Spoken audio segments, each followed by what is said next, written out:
বিশ্ব রাজনীতির পালে খুব দ্রুত পরিবর্তনের হাওয়া বইছে। রাজনীতির দাবার ছকেও খুব দ্রুতই চালের পরিবর্তন হচ্ছে, এতটাই দ্রুত যে বিশ্বজুড়ে ক্ষমতার হিসেব নিকেশ আর মিলছে না সহজে। চোখ রাখা যাক সাম্প্রতিক যুক্তরাষ্ট্র ইরান যুদ্ধে। খুব সহজ সমীকরণ ছিল এখানে। বিশ্বমোড়ল যুক্তরাষ্ট্রের চাপের মুখে ইরানের মতো রাষ্ট্রের নিঃশর্ত আত্মসমর্পণ, যেমনটা আমরা দেখেছি ভেনেজুয়েলার ক্ষেত্রে। কিন্তু এক্ষেত্রে তা হয়নি। ইরান বরং এমন সক্ষমতার স্বাক্ষর রেখেছে যা বিশ্বজুড়ে ক্ষমতার হিসেব নিকেশকে চ্যালেঞ্জ জানিয়েছে। কিন্তু এই পালা বদলের পেছনের মূল কারণটা কি? একটু গল্পের ভেতরে ডুবে গেলেই ভেসে ওঠে একটা নতুন জোটের নাম, যে জোট চোখ রাঙাচ্ছে ক্ষমতার শিখরে থাকা মার্কিন যুক্তরাষ্ট্রকে। কোন জোট বলুন তো?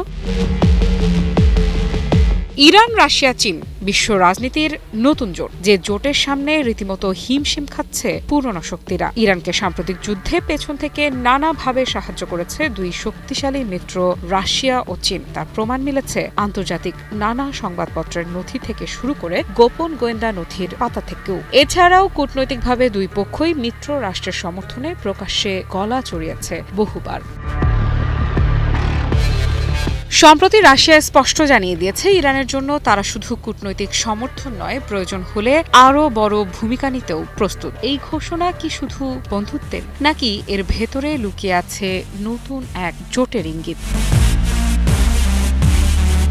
রাশিয়ার পররাষ্ট্রমন্ত্রী সের্গেই ল্যাভরভ যুক্তরাষ্ট্রকে সরাসরি যৌক্তিক হওয়ার আহ্বান জানিয়েছেন, বিশেষ করে ইরানের ইউরেনিয়াম ইস্যুতে। তিনি পরিষ্কার করে বলেছেন, IAEA কখনোই বলেনি যে ইরান সামরিক উদ্দেশ্যে ইউরেনিয়াম সমৃদ্ধ করছে। অর্থাৎ এতদিন ধরে যে অভিযোগকে কেন্দ্র করে মধ্যপ্রাচ্যে উত্তেজনা, তার ভিত্তি প্রশ্নবিদ্ধ করে দিয়েছে মস্কো।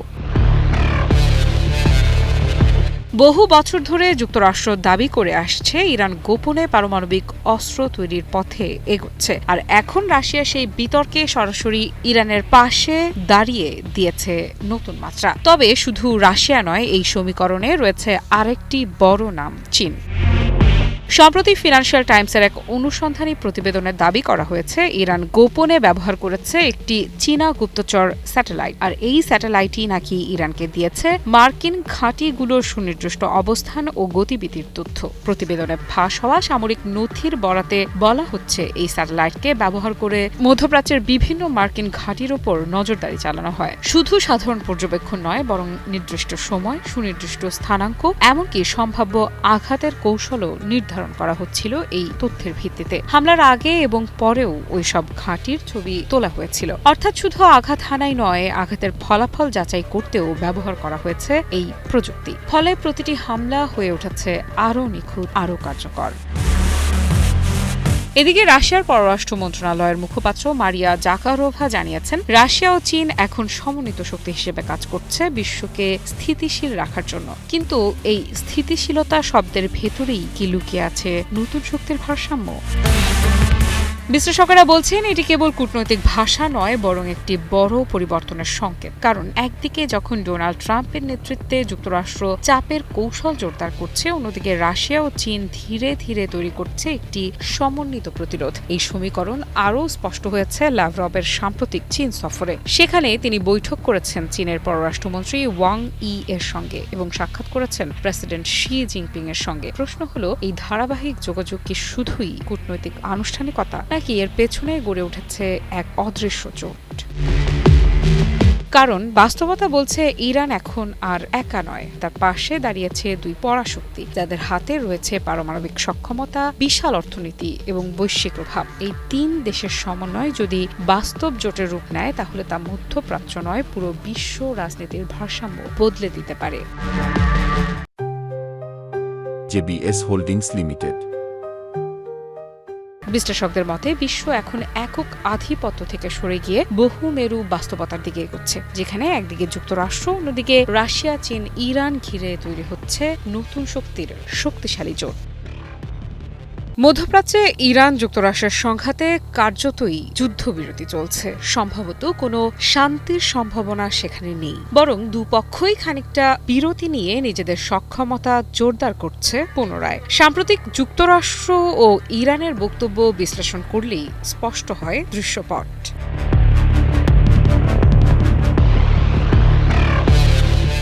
সম্প্রতি মার্কিন প্রতিরক্ষামন্ত্রী পিট হেগসেথ হুমকি দিয়েছেন, ইরান যদি কোনো চুক্তিতে রাজি না হয় তাহলে যুক্তরাষ্ট্র আবারও সামরিক অভিযান শুরু করতে প্রস্তুত। অর্থাৎ একদিকে কূটনৈতিক বার্তা চলছে, অন্যদিকে পর্দার আড়ালে ঠিকই চলছে যুদ্ধের প্রস্তুতি। আর ঠিক এমন মন্তব্যের বিপরীতে ইরান যেন জ্বলে উঠেছে, যুক্তরাষ্ট্রকে ছুড়ে দিয়েছে আগুন বার্তা।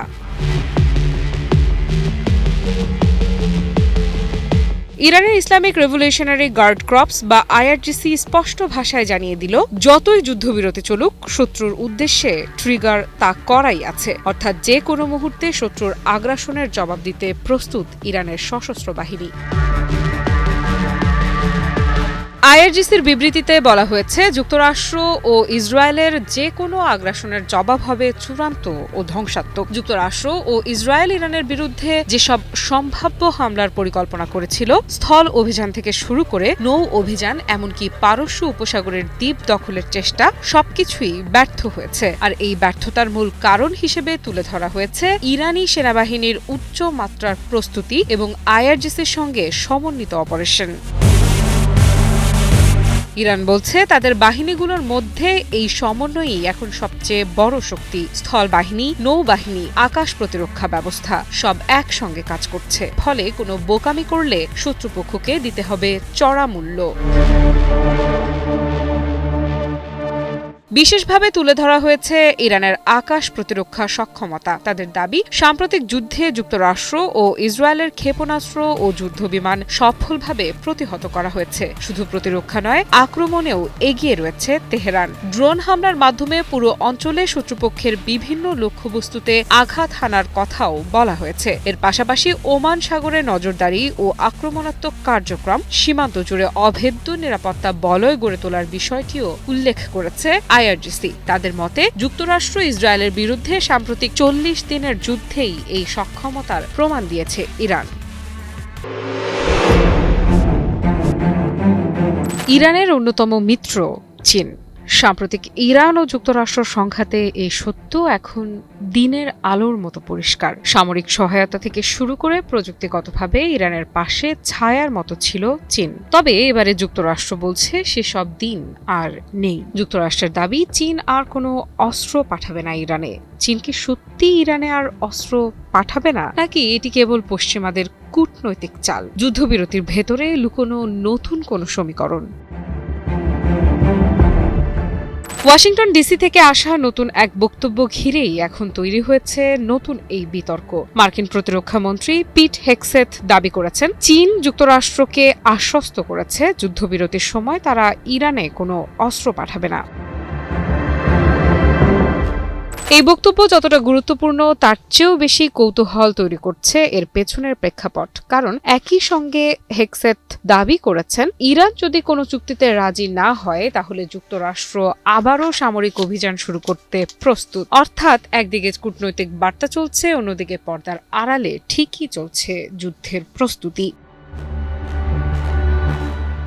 হেগসেথ জানিয়েছেন, বর্তমানে মার্কিন নৌবাহিনী হুরমুজ প্রণালীতে কার্যত নিয়ন্ত্রণ প্রতিষ্ঠা করেছে। তার দাবি, ইরানের নৌ ক্ষমতা এখন আর কার্যকর নয়। ফলে এই গুরুত্বপূর্ণ জলপথ দিয়ে যাতায়াত করা প্রতিটি জাহাজই এখন নজরদারির মধ্যে। এই অবরোধের উদ্দেশ্য কি?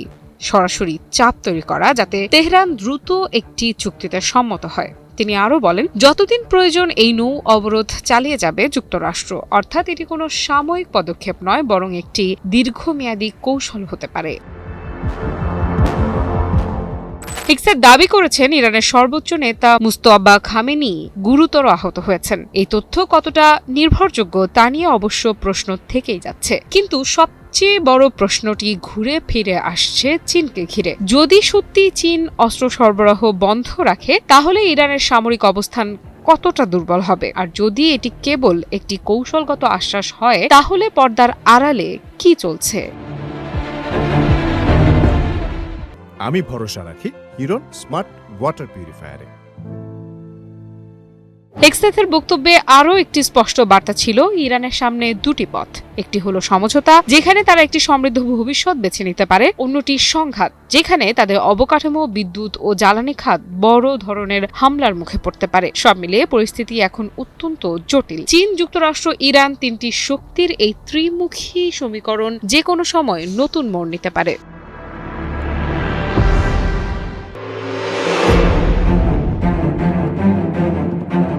ইরানকে কি কোনোভাবেই পারমাণবিক সক্ষমতা অর্জন করতে দিবে না যুক্তরাষ্ট্র? পারমাণবিক সক্ষমতা অর্জনের চেষ্টার অভিযোগ তুলে গত ২৮ ফেব্রুয়ারি ইরানের সামরিক অভিযান শুরু করে যুক্তরাষ্ট্র ও ইসরায়েল। দীর্ঘ ৪০ দিনের ধ্বংসাত্মক সংঘাতের পর এবার সে সক্ষমতার পুরোটাই যুক্তরাষ্ট্রের হাতে তুলে দেবে ইরান, এমনই দাবি করেছেন মার্কিন প্রেসিডেন্ট ডোনাল্ড ট্রাম্প। তাই আন্তর্জাতিক অঙ্গনে প্রশ্ন উঠছে, ইরান কি তার সমৃদ্ধ ইউরেনিয়ামের পুরোটাই তুলে দিবে যুক্তরাষ্ট্রের হাতে, নাকি এটাও মার্কিন প্রেসিডেন্টের চিরাচরিত বাগাড়ম্বরেরই আরেক নতুন সংস্করণ? সম্প্রতি হোয়াইট হাউসে সাংবাদিকদের সাথে কথা বলার সময় মার্কিন প্রেসিডেন্ট ডোনাল্ড ট্রাম্প দাবি করেছেন, যুক্তরাষ্ট্র নাকি ইরানের সাথে একটি চুক্তি সম্পন্ন করার খুবই কাছাকাছি অবস্থানে পৌঁছেছে। এ সময় তিনি আরও দাবি করেন, ইরান তাদের সমৃদ্ধ ইউরেনিয়ামের পুরোটাই যুক্তরাষ্ট্রের হাতে তুলে দিতেও রাজি হয়েছে। যদিও সমৃদ্ধ ইউরেনিয়াম যুক্তরাষ্ট্রের হাতে তুলে দেওয়া নিয়ে ইরানের পক্ষ থেকে কোনো আনুষ্ঠানিক মন্তব্য পাওয়া যায়নি, তবে ইরানের পারমাণবিক প্রতিশ্রুতি নিয়ে এর আগেও অনেক দাবি করেছিল মার্কিন যুক্তরাষ্ট্র, যার কোনোটিই পরবর্তীতে সত্য প্রমাণিত হয়নি। তাই ইরানের সমৃদ্ধ ইউরেনিয়াম নিয়ে মার্কিন প্রেসিডেন্টের এবারের মন্তব্যকেও স্রেফ ফাঁকা বাগাড়ম্বর বলে দাবি করেছেন অনেক বিশেষজ্ঞরা। গত বছরের জুনে ইরান বনাম মার্কিন ইসরায়েলি ১২ দিনের যুদ্ধের নবম দিনে B-2 বোমারু বিমান দিয়ে ইরানের পারমাণবিক স্থাপনায় হামলা চালিয়ে সেসব স্থাপনা ধ্বংসের দাবি করে যুক্তরাষ্ট্র। একই সাথে মার্কিন হামলায় সেসব স্থাপনার সমৃদ্ধ ইউরেনিয়াম মাটির নিচে চাপা পড়ার কথাও জানায় আন্তর্জাতিক আণবিক শক্তি সংস্থা বা IAEA। সাম্প্রতিক যুদ্ধবিরতির আগে ট্রাম্প মার্কিন সেনাবাহিনীকে একটি ঝুঁকিপূর্ণ ও জটিল অভিযানের পরিকল্পনা করতে বলেছিলেন। পরিকল্পনা ছিল ইরানের অনুমতি ছাড়াই বিমানে করে ইরানে ঢুকে এই তেজস্ক্রিয় পদার্থ উদ্ধার করা। তবে ইরানের তীব্র আক্রমণের মুখে সে অভিযান ব্যর্থ হয়। দীর্ঘ ৪০ দিনের রক্তক্ষয়ী সংঘাতের পর অবশেষে পাকিস্তানের মধ্যস্থতায় আলোচনায় বসতে সম্মত হয় ইরান যুক্তরাষ্ট্র উভয় পক্ষই। তবে পারমাণবিক কর্মসূচি, সমৃদ্ধ ইউরেনিয়াম, হরমুজ প্রণালী, যুদ্ধের ক্ষতিপূরণ সহ বিভিন্ন বিষয়ে দুই পক্ষ কোনো আনুষ্ঠানিক মতৈক্যে পৌঁছাতে না পারায় কোনো সমঝোতা ছাড়াই শেষ হয় প্রথম পর্বের আলোচনা। ফলে কোনো আনুষ্ঠানিক চুক্তিতে না পৌঁছেই নিজ দেশে ফিরে যায় দুই দেশের প্রতিনিধিরা। তবে প্রথম পর্বের আলোচনা ভেস্তে গেলেও নতুন করে আবারও আশার বাণী শোনা যাচ্ছে। দুই দেশকে আলোচনার টেবিলে নিয়ে আসতে জোর প্রচেষ্টা চালিয়ে যাচ্ছে পাকিস্তান। এবারের দ্বিতীয় দফার আলোচনাতে দুই দেশের শীর্ষ নেতৃত্বকে নিয়ে আলোচনার কথাও শোনা যাচ্ছে। কি বুঝলেন ভাই? অনলি যেটাই চাই। মার্কিন প্রেসিডেন্ট ডোনাল্ড ট্রাম্প অনেক বিষয়ে ইরানের সঙ্গে ঐকমত্যে পৌঁছানোর কথা জানান। ট্রাম্প বলেন, আমার মনে হচ্ছে খুব ইতিবাচক ও গুরুত্বপূর্ণ কিছু একটা ঘটতে যাচ্ছে। এছাড়াও চুক্তি করতে তিনি নিজে পাকিস্তান যেতে পারেন বলেও জানান ট্রাম্প। তবে একই সঙ্গে আবারও যদি কোনো কারণে চুক্তি ব্যর্থ হয় তবে পুনরায় যুদ্ধ শুরুর ইঙ্গিতও দেন তিনি।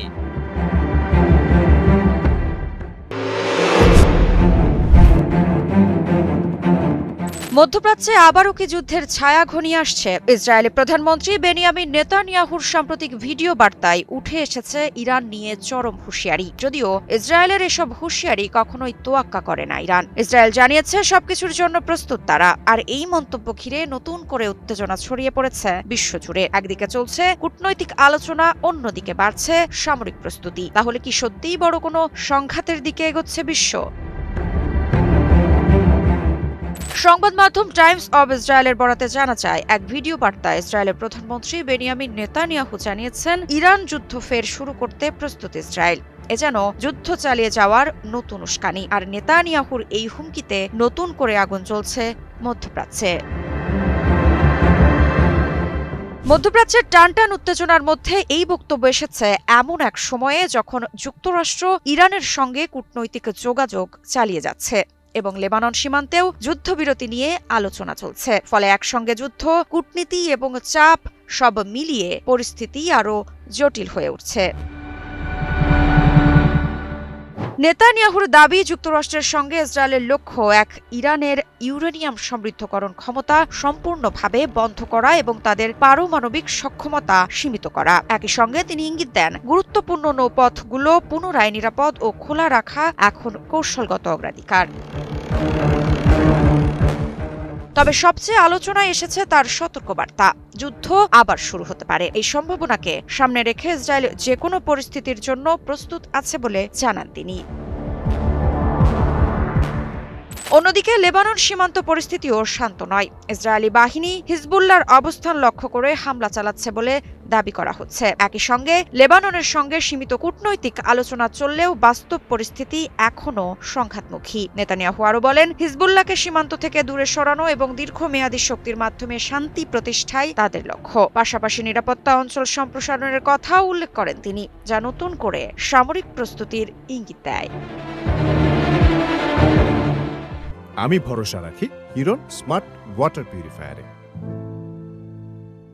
সব মিলিয়ে একদিকে কূটনীতি আর অন্যদিকে যুদ্ধ প্রস্তুতি। মধ্যপ্রাচ্যে নতুন করে বড় ধরনের সংঘাতের শঙ্কা আরও ঘনীভূত হচ্ছে। মধ্যপ্রাচ্যের ভূরাজনীতিতে কি নতুন করে আবারও পরিবর্তনের হাওয়া বইতে শুরু করেছে? ইরানের পর কি এবার নতুন কোনো মুসলিম দেশকে টার্গেট করতে যাচ্ছে যুদ্ধবাজ ইসরায়েল? অনেক বিশ্লেষকই ইসরায়েলের নতুন প্রতিদ্বন্দ্বী হিসেবে তুলে ধরছেন তুরস্ক কিংবা পাকিস্তানের নাম। তাই প্রশ্ন উঠছে, যুদ্ধ কি তবে আরও বড় পরিসরে ছড়িয়ে পড়বে? ইসরায়েলকে এখনই না থামালে মুসলিম বিশ্বকে কি আরও কঠোর পরিণতির মুখোমুখি হতে হবে? ইসরায়েলের একটি দৈনিক পত্রিকায় প্রকাশিত এক মতামত নিবন্ধে বিশ্লেষক বোয়াজ গোলানি মধ্যপ্রাচ্যের বর্তমান বাস্তবতার একটি ভিন্ন চিত্র তুলে ধরেছেন। তার মতে, সাম্প্রতিক ইরান যুদ্ধ ও অর্থনৈতিক চাপে দুর্বল হয়ে পড়ায় ইসরায়েলের প্রধান প্রতিপক্ষের অবস্থানে পরিবর্তন আসতে পারে। নিবন্ধে বলা হয়, দীর্ঘ সময় ধরে ইরানই ছিল ইসরায়েলের প্রধান প্রতিদ্বন্দ্বী। তবে বর্তমান পরিস্থিতিতে নতুন করে প্রতিযোগিতার কেন্দ্রবিন্দুতে উঠে আসছে তুরস্ক ও পাকিস্তানের নাম। যুক্তরাজ্য ভিত্তিক সংবাদ মাধ্যম মিডল ইস্ট আইয়ের এক প্রতিবেদনে উঠে আসে এসব তথ্য। গোলানির বিশ্লেষণে বলা হয়েছে, এই দুই দেশই জনসংখ্যায় বড়, সামরিকভাবে শক্তিশালী এবং আন্তর্জাতিক রাজনীতিতে গুরুত্বপূর্ণ অবস্থান রাখে। একই সঙ্গে যুক্তরাষ্ট্রের সঙ্গে তাদের সম্পর্কও একটি বড় কৌশলগত বিষয় হিসেবে বিবেচিত হচ্ছে। এদিকে সাম্প্রতিক সময়ে ইসরায়েল ও তুরস্কের মধ্যে উত্তেজনা ব্যাপকভাবে বেড়েছে। গাজা ও সিরিয়া ইস্যুকে কেন্দ্র করে দুই দেশের নেতৃত্ব একে অপরের বিরুদ্ধে কড়া অবস্থান নিয়েছে। ইসরায়েলের প্রধানমন্ত্রী বেনিয়ামিন নেতানিয়াহু সামাজিক যোগাযোগ মাধ্যম এক্সে তুরস্কের প্রেসিডেন্ট রিসেপ তাইপ এরদোগানের বিরুদ্ধে কুর্দি জনগোষ্ঠীর উপর নিপীড়নের অভিযোগ তোলেন এবং ইরানের সঙ্গে সম্পর্ক নিয়েও সমালোচনা করেন। বিশ্লেষকদের মতে, ভবিষ্যতে ইসরায়েল তুরস্ক প্রতিদ্বন্দ্বিতা মূলত সিরিয়াকে ঘিরেই কেন্দ্রীভূত হতে পারে, যেখানে দীর্ঘদিন ধরে দুই দেশের স্বার্থের সংঘাত রয়েছে। অন্যদিকে পাকিস্তান ইরান যুদ্ধ চলাকালে মধ্যস্থতাকারীর ভূমিকায় সক্রিয় ছিল এবং দেশটির বিভিন্ন কর্মকর্তা ইসরায়েলের কড়া সমালোচনা করে আসছেন। সম্প্রতি পাকিস্তানের প্রতিরক্ষামন্ত্রী খাজা আসিফ এক পোস্টে ইসরায়েলকে শয়তান ও মানবতার জন্য অভিশাপ বলে উল্লেখ করেন। বিশ্লেষকেরা মনে করছেন, যদি ইরানকে কেন্দ্র করে সংঘাতের তীব্রতা কমে আসে, তাহলে ইসরায়েল নতুন করে কৌশলগত প্রতিপক্ষ নির্ধারণ করতে পারে। আর সেই তালিকায় তুরস্ক ও পাকিস্তান দুই দেশই গুরুত্বপূর্ণভাবে বিবেচনায় রয়েছে। তবে বিশ্লেষকেরা সতর্ক করে দিয়েছেন, ইসরায়েল যদি তুরস্ক ও পাকিস্তানের সাথেও সংঘাতে লিপ্ত হয়, তাহলে সংঘাত আরও ভয়াবহ দিকে মোড় নিবে এবং এর পরিধিও ধীরে ধীরে বিস্তৃত হবে। আর ইসরায়েলকে থামানো না হলে মুসলিম দেশগুলোই যে সবচেয়ে বড় ক্ষতির শিকার হবে তা আর বলার অপেক্ষা রাখে না বলেও সতর্ক করেছেন বিশেষজ্ঞরা। ইরানের বিরুদ্ধে যুক্তরাষ্ট্র ও ইসরায়েলের দীর্ঘ 40 দিনের রক্তক্ষয়ী সংঘাতের পর অবশেষে সকল পক্ষ যখন সাময়িক যুদ্ধবিরতিতে পৌঁছেছে, ঠিক তখনই বিশ্বমঞ্চে জোরালো হচ্ছে একটি প্রশ্ন, এই যুদ্ধে শেষ পর্যন্ত জয় হলো কার? জয় পরাজয়ের এই বিতর্ক রণাঙ্গনকে ছাড়িয়ে আন্তর্জাতিক বিভিন্ন গণমাধ্যম এবং রাজনৈতিক বিশ্লেষকদের টেবিলেও জায়গা করে নিচ্ছে। বিজয়ের ফসল নিজের ঘরে তুলতে কোনো পক্ষই যেন পিছু হচ্ছে না। তবে শেষ পর্যন্ত সেই প্রশ্নটি রয়ে যায়, এই যুদ্ধে আসলে জিতেছে কে? একদিকে ট্রাম্প প্রশাসন ও ইসরায়েল নিজেদের কৌশলগত বিজয়ের দাবি করছে, অন্যদিকে ইরান বলছে তাদের সক্ষমতা এখনও অক্ষুণ্ণ। তাই প্রশ্নটি আরও জোরালো হচ্ছে যে সত্যিকার অর্থেই যুদ্ধে জিতল কে? আসলে এই প্রশ্নটা যতটা সহজ মনে হচ্ছে উত্তরটা তার চেয়ে অনেক বেশি জটিল। কারণ আধুনিক যুদ্ধ আর আগের মতো ভূখণ্ড দখলের মধ্যে সীমাবদ্ধ নেই। বর্তমানে যুদ্ধের ফল কেবলমাত্র অস্ত্র দিয়ে নয়, বরং জনমত, প্রচারণা আর কূটনীতি দিয়ে নির্ধারিত হয়। ইতিহাসে এমন উদাহরণ আমরা আগেও দেখেছি। উদাহরণস্বরূপ ভিয়েতনাম যুদ্ধ, ইরাক যুদ্ধ কিংবা আফগানিস্তান যুদ্ধ, যেখানে সামরিক সাফল্য শেষ পর্যন্ত রাজনৈতিক ব্যর্থতায় পরিণত হয়েছে। যদিও ইরানের বিরুদ্ধে যুদ্ধে যুক্তরাষ্ট্র ও ইসরায়েল বেশ কিছু কৌশলগত সাফল্য পেয়েছে, তাদের দাবি অনুযায়ী ইরানের গুরুত্বপূর্ণ সামরিক অবকাঠামো ও ক্ষেপণাস্ত্র সক্ষমতার ব্যাপক ক্ষতি করা হয়েছে। পারমাণবিক স্থাপনার কার্যকারিতা কমিয়ে দেওয়া হয়েছে। বেশ কিছু উচ্চপদস্থ সামরিক ও রাজনৈতিক নেতাকে হত্যা করা সম্ভব হয়েছে। কিন্তু প্রশ্ন হচ্ছে, এই কৌশলগত সাফল্য কি যুক্তরাষ্ট্র ও ইসরায়েলের রাজনৈতিক বিজয় এনে দিতে পেরেছে? উত্তর হলো না। যুক্তরাষ্ট্র ও ইসরায়েলের আসল লক্ষ্য ছিল ইরানের শাসন ব্যবস্থার পরিবর্তন, পারমাণবিক কর্মসূচি চিরতরে বন্ধ করা কিংবা ইরানের অভ্যন্তরীণ বিদ্রোহ উস্কে দেওয়া। বিশ্লেষকদের মতে এই উদ্দেশ্যগুলোর একটিও পূর্ণাঙ্গভাবে সফল হয়নি। অন্যদিকে ইরান তার রাজনৈতিক কাঠামো ও কমান্ড অ্যান্ড কন্ট্রোল ব্যবস্থা টিকিয়ে রাখতে সক্ষম হয়েছে। ইরান শেষ মুহূর্ত পর্যন্ত পাল্টা হামলা চালিয়ে প্রতিরোধের আদর্শ বহাল তবিয়তে বজায় রেখেছে। এছাড়াও হরমুজ প্রণালীর মতো একটি কৌশলগত জায়গায় নিজেদের প্রভাব আরও জোরালো করেছে। এমনকি কূটনৈতিক চ্যানেলেও যুক্তরাষ্ট্রকে তাদের 10 দফা মেনে নেওয়া সহ শক্তিশালী দর কষাকষি চালিয়ে গেছে। কি বুঝলেন ভাই? অনলি জেডাই চাই। সব মিলিয়ে মধ্যপ্রাচ্যের চলমান যুদ্ধে যুক্তরাষ্ট্র ও ইসরায়েল সামরিকভাবে এগিয়ে থাকলেও রাজনৈতিকভাবে বেশ পিছিয়ে। অপরদিকে ইরান হারেনি, বরং নিজের অবস্থান আরও শক্তিশালী করেছে। তাহলে কি আধুনিক যুদ্ধের নতুন নিয়মে বলা যায় ইরান হারেনি, তার মানে চলমান যুদ্ধে ইরানই জিতেছে আর ইরানের বিরুদ্ধে বৃহত্তর লড়াইয়ে হেরে যাচ্ছে যুক্তরাষ্ট্র ও ইসরায়েল?